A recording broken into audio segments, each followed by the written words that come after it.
When Emperor Nero ordered the death of his own mother, Rome did more than gasp. It trembled. Agrippina had clawed her way to the top, poisoning, seducing, and plotting to place her son on the throne.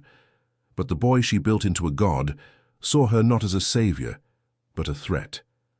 What began as political strategy spiraled into a blood-soaked betrayal that would haunt the empire for centuries. She survived his first attempt, but what came next shocked even Nero's closest allies.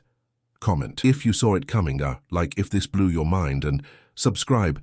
for the dark secret Nero tried to erase from history. Thick smoke rose through the skies of Rome as flames consumed everything in their path, but within the imperial palaces, a far more sinister terror crept through the marble corridors, like a plague sent by the gods themselves. The young emperor paced restlessly through the golden halls, his footsteps echoing like war drums against the deathly silence that dominated the Palatine Hill, each step marking another moment closer to the most heinous crime in human history. Nero Claudius Caesar. Augustus Germanicus was only 21 years old when he made the most macabre decision in Roman imperial history: to eliminate the woman who gave him life in order to preserve the power she herself had won for him through decades of manipulation, murder, and political cunning that had left a trail of corpses across the empire. In the perfumed gardens where he once played as a child, building miniature amphitheaters from marble chips and staging mock gladiatorial combats with wooden swords, he now plotted the assassination of Agrippina the Younger, the most powerful woman in the empire, his own mother. The dawn of December in the year 59 after Christ broke cold over the Bay of Naples, but the chill that cut through the bones of all who inhabited the palace came not from winter's breath, but from something far more terrible and unnatural. It emanated from the frozen heart of a son who had lost all humanity in the name of boundless ambition, a young man whose soul had been corrupted by absolute power, until nothing remained but a calculating monster wearing the mask of imperial divinity. Agrippina, daughter of the beloved General Germanicus and great-granddaughter of the divine Augustus, had spent decades manipulating, conspiring, and killing to place her son on the most powerful throne in the known world, eliminating rivals with the precision of a master assassin and the patience of a spider waiting in its web. She had seduced and then poisoned the Emperor Claudius, her own uncle and husband, watching with cold satisfaction as the mushrooms she had carefully prepared sent him writhing in agony to his grave, ensuring that Nero would inherit the empire she had always believed was rightfully theirs. She had eliminated rivals with ruthless efficiency, bought senators with gold stolen from the imperial treasury, terrorized the Roman aristocracy with her insatiable thirst for power that grew stronger with each passing year. But now, at 44 years old, she discovered that she had created a monster even more cruel and calculating than she had ever been, a son whose ambition had grown beyond her ability to control or contain. The sound of military footsteps echoed through the corridors like thunder, announcing the approach of a storm, as the Praetorians marched toward the imperial quarters, their bronze armor gleaming in the light of oil lamps that cast dancing shadows across the frescoed walls, depicting scenes of mythological violence and divine retribution. Nero had summoned his most intimate advisors for a meeting that would forever change the course of Roman history. A gathering of conspirators whose collective wisdom would be turned toward the planning of matricide. Seneca, the Stoic philosopher who had tried in vain to instill virtues of mercy and justice in the young emperor, remained silent as he observed the pupil who had transformed into a beast thirsting for blood, his teachings about moral duty and filial piety twisted into mockeries by a student who had learned only the art of sophisticated cruelty. Burrus, the grizzled Praetorian prefect, whose loyalty had cost decades of military service on the empire's bloodiest frontiers, felt the weight of age and disappointment bending his shoulders as he understood that he would participate in the most heinous crime ever committed against the sacred bonds of family that even the gods themselves were sworn to protect. Beside them, Anicetus, the Greek freedman whose naval cunning and complete lack of moral scruples had made him invaluable to an emperor who required both technical expertise and absolute obedience, awaited final orders with the coldness of a professional executioner who had long ago abandoned any pretense of human feeling. The tension in the air was so thick it could be cut with a sword when Nero finally revealed the details of his conspiracy, his voice dropping to a whisper that somehow carried more menace than the loudest roar of rage. Agrippina would be invited to a reconciliatory banquet at Baiae, the luxurious imperial villa on the coast, where the family had spent countless happy summers in years past, when mother and son had walked hand in hand through gardens overlooking the bay and planned the conquests that would establish their dynasty for all eternity. For years, mother and son had waged a silent war for absolute control of the empire, each trying to destroy the other's influence through palace intrigues that grew more sophisticated and deadly with each exchange, political alliances that shifted like quicksand beneath the feet of senators who found themselves caught between two equally dangerous forces, and veiled threats that promised death to anyone foolish enough to choose the wrong side in their struggle. She had attempted to manipulate imperial decisions through her lovers and confidants, placing her agents in key positions throughout the bureaucracy and using her sexual power to bend powerful men to her will with a skill that would have impressed Cleopatra herself. Meanwhile, he sought to free himself from the suffocating shadow of a mother who refused to accept that supreme power no longer belonged to her, that the boy she had raised to be emperor had grown into a man who would tolerate no rival, not even the woman who had given him birth. The invitation would be a deadly trap, disguised as a gesture of filial love, a macabre theater where the protagonist would be simultaneously the victim and the audience of her own destruction, playing out the final act of a tragedy that had been written in blood from the moment Agrippina first dreamed of placing her son on Caesar's throne. Preparations for the banquet began with a frightening meticulousness that revealed the calculating mind behind the plan, every detail designed to create the perfect illusion of reconciliation while concealing the instruments of murder beneath layers of imperial luxury that would have impressed even the most jaded courtiers. The villa at Baiae was transformed into a stage for matricide, its opulent rooms becoming chambers of death, where the most sacred bond known to humanity would be severed forever by the very hands that had once reached out in childish trust for a mother's embrace. Servants moved like ghosts through corridors heavy with impending doom,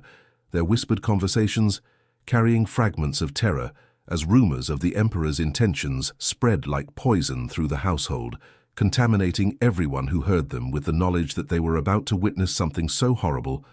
that the gods themselves would turn their faces away in disgust. The very walls seemed to absorb the malevolent energy that pulsed through every stone, every tapestry, every golden ornament that would bear witness to the ultimate betrayal, as if the villa itself was being transformed into a temple dedicated to the worship of filicide. Agrippina received the invitation with the wariness of a seasoned political survivor who had lived through decades of imperial treachery and learned to read the subtle signs that preceded each new wave of violence that swept through the corridors of power like a plague sent by angry gods. Her sharp intelligence, honed by years of navigating the deadly currents of Roman politics, where a single misstep could mean exile, poverty, or death, detected something sinister beneath her son's sudden desire for reconciliation that set every instinct screaming warnings she could not afford to ignore. She had survived the reign of Caligula, her own brother, who had exiled her to the barren island of Pontia and murdered her husband, Gnaeus Domitius Ahenobarbus, in a fit of paranoid rage that left her widowed and alone at the mercy of an emperor who took pleasure in tormenting his own family. She had endured the paranoid suspicions of Claudius, whom she eventually poisoned to secure her son's succession, spending years pretending to be a loving wife while secretly planning the murder that would clear Nero's path to the throne she had always believed was rightfully his. She had outwitted senators, generals, and rivals who had underestimated the lethal cunning hidden behind her beautiful facade, using her sexuality as a weapon more deadly than any sword ever forged in the workshops of skilled blacksmiths. But now, faced with the possibility that her own creation had turned against her like a rabid dog that bites the hand that feeds it, she felt for the first time the cold touch of genuine fear creeping through her veins like ice water pumped by a heart that suddenly understood its own mortality. The journey to Baiae became a funeral procession, disguised as a royal progress, with Agrippina's entourage moving through the Roman countryside like a caravan of the damned traveling toward their appointment with destiny. The roads that had once carried her to triumph after triumph now led inexorably toward her doom, each mile bringing her closer to the son who had decided that matricide was preferable to sharing power with the woman who had made his reign possible through her own blood and cunning. Her servants noticed the change in their mistress. The way her usually commanding presence seemed diminished, as if she sensed the approaching shadow of death, but could not bring herself to flee from the destiny she had helped create through years of ambition that had consumed everything human within her. The irony was not lost on those who had served her longest and understood the full scope of her crimes. The woman who had killed to secure her son's throne would die by his hand to preserve that same throne, completing a circle of violence that had begun the moment she first dreamed of imperial power. The banquet hall at Baiae glittered with an obscene magnificence that mocked the horror about to unfold within its walls, every surface polished to mirror brightness that reflected the faces of conspirators and victims alike in distorted images that seemed to prophesy the nightmare to come. Golden vessels caught the light of hundreds of oil lamps, casting dancing shadows that seemed to writhe with malevolent life across frescoed walls, depicting scenes of mythological violence that now appeared less like art and more like instruction manuals for the sophisticated cruelties about to be practiced in this very room. The tables groaned under the weight of delicacies imported from every corner of the empire. Peacocks stuffed with exotic spices from India, wine aged in amphorae sealed during Augustus's reign and worth more than most Romans would see in a lifetime, fruits that had traveled thousands of miles to grace this feast of betrayal, where the final course would be seasoned with maternal blood. But beneath the opulent facade, death waited with infinite patience, disguised as filial affection and imperial hospitality that would fool no one who truly understood the nature of the beast who called himself Caesar. When Agrippina arrived at the villa, the reunion between mother and son played out like a tragedy, written by the fates themselves, every gesture and word heavy with meanings that only they fully understood. Nero embraced her with theatrical warmth, his arms encircling the woman who had given him life, while his mind calculated the precise moment of her death with the cold precision of a mathematician solving an equation whose answer could only be written in blood. She responded with equal artifice, her maternal kisses hiding the bitter knowledge that she was embracing her executioner, that the child she had nursed at her breast had grown into a monster who would feed on her corpse to sustain his own unnatural existence. The other guests, senators and courtiers who had witnessed countless imperial betrayals and learned to recognize the signs that preceded each new wave of violence, watched this macabre performance with the fascinated horror of spectators at gladiatorial games who knew they were witnessing history's most intimate murder being staged for their entertainment. The evening progressed with agonizing slowness, each course of the banquet bringing Agrippina closer to her appointed doom, while the assembled company pretended that they were attending a celebration rather than a funeral feast. Nero played the perfect host, regaling the assembly with stories of his artistic achievements, his voice performances that had supposedly moved audiences to tears, his architectural projects that would immortalize his reign long after his mortal body had returned to dust. But beneath his cultured exterior, the young emperor burned with an impatience that threatened to consume him entirely. Every fiber of his being focused on the moment when he would finally be free of the woman whose very existence was a constant reminder of his own mortality and dependence. Every smile he directed toward his mother was a mask concealing volcanic hatred that had been building for years. Every toast to her health, a mockery of the death sentence he had already pronounced in the secret chambers of his twisted heart. The wine flowed like blood through golden cups, loosening tongues and lowering guards as the night moved inexorably toward its climactic horror that would stain the imperial family with a crime so terrible that future generations would whisper about it in fearful amazement. As the banquet reached its conclusion, Nero rose to deliver what would be his final words to the woman who had made him emperor, a speech that was simultaneously a eulogy and an execution warrant delivered with the polished eloquence of a man educated by the finest rhetoricians in the empire. His oration was a masterpiece of duplicity, praising Agrippina's wisdom, her devotion, her invaluable contributions to the glory of Rome that would be remembered long after lesser mortals had been forgotten by history. He spoke of the sacred bonds between mother and son, of gratitude and eternal love, while his eyes burned with the cold fire of a patricide who had moved beyond the reach of human conscience into realms of moral darkness that would have terrified demons. The assembled guests hung on every word, some genuinely moved by this display of filial devotion, others sensing the serpentine malice coiled beneath the emperor's honeyed phrases like poison waiting to strike at the first opportunity. The trap sprung with the precision of a military operation when Nero offered his mother safe passage home aboard a specially prepared galley that represented the pinnacle of Roman naval engineering and Greek mechanical ingenuity, combined in service of the most sophisticated murder plot ever conceived by human minds. The ship, designed by Anicetus with diabolical ingenuity that would have impressed Archimedes himself, was a floating tomb disguised as a vessel of imperial luxury, every plank and rope carefully positioned to ensure the death of its passengers while maintaining the appearance of a tragic accident that would fool investigators and historians alike. Its ceiling was rigged with lead weights that would crush anyone beneath when triggered by a mechanism so subtle that its victims would have no warning of their approaching doom, while its hull contained secret compartments that could be opened to ensure rapid sinking in the dark waters of the bay, where Neptune himself would become an unwilling accomplice to imperial murder. Every plank, every sail, every rope had been crafted not to carry passengers to safety, but to deliver them to the embrace of death in the depths of the Mediterranean night, where no witnesses would survive to testify against the emperor's crimes. Agrippina stepped aboard the galley with the regal bearing that had intimidated emperors and senators alike, but her experienced eyes quickly catalogued the subtle modifications that betrayed the vessel's true purpose to anyone skilled in reading the signs of impending violence. The positioning of the rigging was wrong,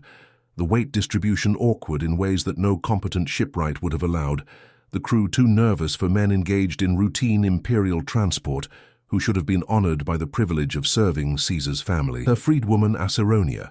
who had served as her confidant through countless conspiracies and learned to recognize danger in all its myriad forms, whispered urgent warnings that fell on ears already attuned to peril, but trapped by circumstances that offered no escape from the web that had been woven around them. But flight was impossible now. They were surrounded by praetorians loyal to Nero, trapped between the certainty of death on land and the slim possibility of survival at sea that represented their only hope of living to see another dawn break over the empire they had helped to shape through their ambitions and crimes. The galley pulled away from the torch-lit dock as midnight approached, its wake cutting through black waters that reflected the stars like scattered diamonds thrown across velvet by gods who had already decided the fate of the mortals sailing beneath their eternal gaze. On shore, Nero watched from the villa's terrace as the ship carrying his mother disappeared into the darkness, his face illuminated by the flickering light of oil lamps that cast shadows dancing across his features like demons celebrating their victory over the last vestiges of human feeling in his corrupted soul. The young emperor felt a strange mixture of relief and anticipation coursing through his veins, the intoxicating sensation of absolute power finally freed from the last constraints of filial obligation that had prevented him from achieving the godlike status he believed was his birthright. Tonight, he would complete his transformation from mere mortal into a deity who recognized no authority save his own will, no law save his own desires, no limit save his own imagination in devising new forms of cruelty and excess. The mechanism designed to crush Agrippina activated as planned, but the fates had not finished with the woman who had defied them for so long and shaped the destiny of the Roman Empire through sheer force of will that had overcome every obstacle placed in her path. The heavy lead ceiling collapsed with a thunderous crash that echoed across the water like the voice of Jupiter himself, pronouncing judgment on mortals who had dared to challenge the natural order. But instead of falling upon the emperor's mother as intended, it struck down her freedwoman Acerronia, whose final scream was swallowed by the Mediterranean waves that had witnessed the deaths of countless victims of imperial ambition. Agrippina found herself thrown into the churning sea as the galley's hull split open like a rotten fruit, its carefully constructed weaknesses ensuring rapid submersion while she struggled against the weight of her sodden robes and the pull of the sinking vessel that threatened to drag her down to join the countless souls who had perished in these waters. The cold embrace of the water shocked her into full awareness of her son's betrayal, but also awakened the survival instincts that had carried her through decades of imperial violence and taught her to fight for life, even when death seemed certain and unavoidable. Swimming through the dark waters with the desperation of a woman who refused to surrender to death, even when the gods themselves seemed to have abandoned her to the mercy of the pitiless sea, Agrippina fought against the weight of her sodden robes that clung to her body like the grasping hands of the underworld, trying to drag her down to Hades, where her victims awaited her arrival with vengeful anticipation. The stars above seemed to mock her struggle, distant points of light that offered no guidance to a woman drowning in the consequences of her own ambitions, their cold radiance illuminating a scene of desperate struggle that would have moved even the hardest hearts to pity if any witnesses had survived to tell the tale. Her lungs burned as she forced herself to stay afloat, driven by a fury that burned hotter than the forge of Vulcan and powered by the knowledge that she had not survived the murderous intrigues of 3 emperors, only to die at the hands of the son she had placed on the throne through her own blood and cunning. Every stroke through the churning water was an act of defiance against the fate that had been planned for her, every breath of victory against the son who had tried to erase her from the world as casually as a scribe might erase words from a wax tablet. Fishermen working their nets in the pre-dawn darkness heard the desperate splashing and pulled the emperor's mother from the waves, not recognizing the bedraggled woman who gasped for breath on the deck of their humble vessel, like a half-drowned cat rescued from a flooding sewer. Agrippina's survival was nothing short of miraculous,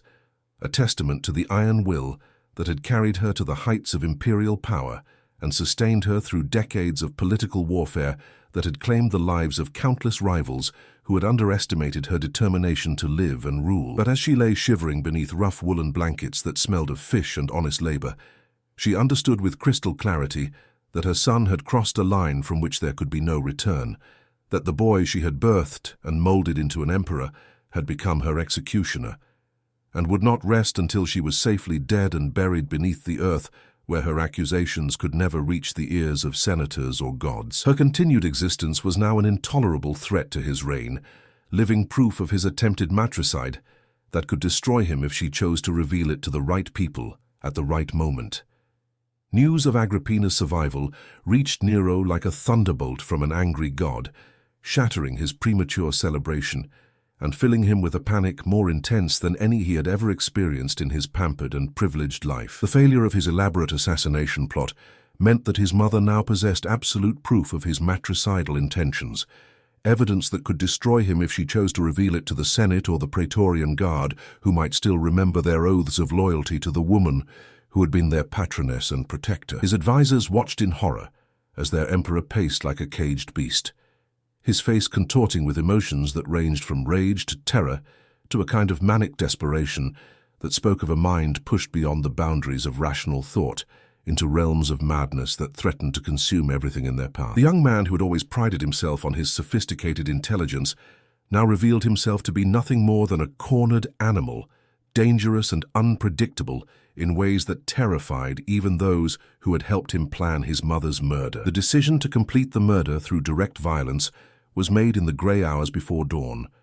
when exhaustion and fear had stripped away the last pretenses of civilization from Nero's character and revealed the savage beast that had always lurked beneath his cultured exterior. No longer could he hide behind elaborate schemes or mechanical devices that would have allowed him to maintain the fiction that his mother's death was a tragic accident. Now he would have to order soldiers to kill his mother with their own hands, transforming himself openly into the patricide that Roman law and custom declared the most abominable of all criminals. The young emperor's transformation into a monster was complete when he summoned Anicetus and commanded him to finish what the collapsing galley had failed to accomplish. His voice steady and cold as winter ice as he pronounced the death sentence on the woman who had given him life. Agrippina awaited her fate in her villa at Antium with the dignity of a woman who had always known that death would come violently to one who had lived as she had, surrounded by the luxuries that had been purchased with the blood of her enemies and the souls of her allies. She dismissed her remaining servants, preferring to face her end without witnesses to her son's shame, who might carry tales of imperial cruelty to future generations that would judge both mother and son by the standards of civilized humanity. The rooms where she had once planned her rise to power now became a mausoleum where she prepared for her journey to the underworld, arranging her affairs with the same meticulous attention to detail that had characterized her political machinations. She bathed and dressed herself in her finest robes, applying cosmetics with the same care she had once used when preparing for audiences with emperors, determined that if she was to die, she would die as the daughter of Germanicus and the mother of Caesar, maintaining her dignity even in the face of the ultimate betrayal. The sound of military boots on marble floors announced the arrival of her executioners,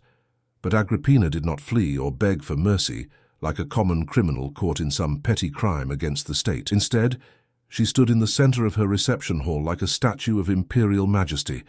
her chin raised in defiance of the death that approached with drawn swords, and hearts hardened against the natural revulsion that all men feel when commanded to kill a woman who might have been their own mother. When Anicetus entered with his men, she looked upon them with the same contempt she had once reserved for barbarian ambassadors and provincial governors who dared to appear before her without proper respect for her exalted station. These hired killers might take her life, but they could never diminish the legacy of a woman who had shaped the destiny of the Roman Empire through sheer force of will and refused to bow before any power save death itself. Her final words rang through the villa like a curse upon future generations that would echo through the corridors of history long after her voice had been silenced forever. "Strike my womb, for it bore Nero." The command was both an acceptance of her fate and a condemnation of the son who had ordered her death, a final act of defiance that transformed her from victim into prophet of divine retribution. The soldiers hesitated for a moment, awed by the presence of a woman who faced death with such magnificent courage, but discipline and fear of imperial displeasure drove them forward like automatons programmed to kill without question or conscience. Their swords rose and fell in a rhythm as old as warfare itself, and the most powerful woman in Rome died beneath their blades, her blood staining the marble floors where she had once received the homage of senators and kings who had trembled before her wrath and sought her favor with gifts and promises. When news of his mother's death reached Nero, the young emperor experienced a complex mixture of relief, triumph, and a kind of hollow emptiness that would haunt him for the remainder of his reign like a ghost that could never be exorcised or appeased. He had achieved absolute power by severing the last human connection that might have constrained his actions, but in doing so had transformed himself into something less than human, a creature driven by appetites and fears that no civilized society could tolerate or understand. The reports described Agrippina's courage in death, her refusal to beg or flee, her final defiant words that seemed to echo with prophetic power and promised divine retribution for the crime that had been committed against the most sacred bonds of family. For the first time since beginning his conspiracy, Nero felt a tremor of uncertainty about the wisdom of his actions, a shadow of doubt that would grow stronger with each passing day until it consumed his sanity entirely. The aftermath of the matricide sent shockwaves through the Roman Empire that would be felt for generations, creating ripples of horror and revulsion that spread from the imperial palace to the remotest provinces where barbarian chieftains whispered in amazement about the emperor who had killed his own mother. Senators who had survived the purges of previous emperors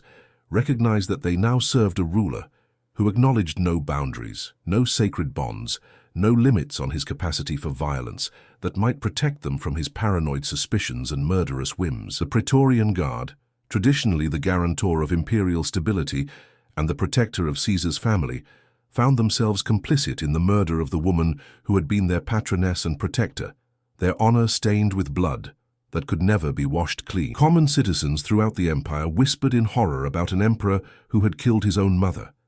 seeing in this act a violation of natural law that promised divine retribution on a cosmic scale that would sweep away the foundations of civilization itself. Yet Nero's reign would continue for another 9 years, marked by increasing paranoia,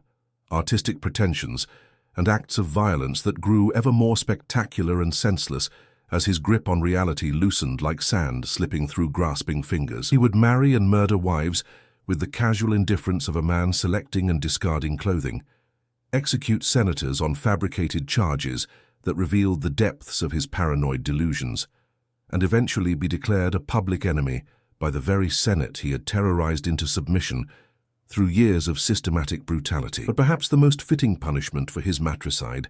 came not from human justice, but from the gradual dissolution of his own sanity,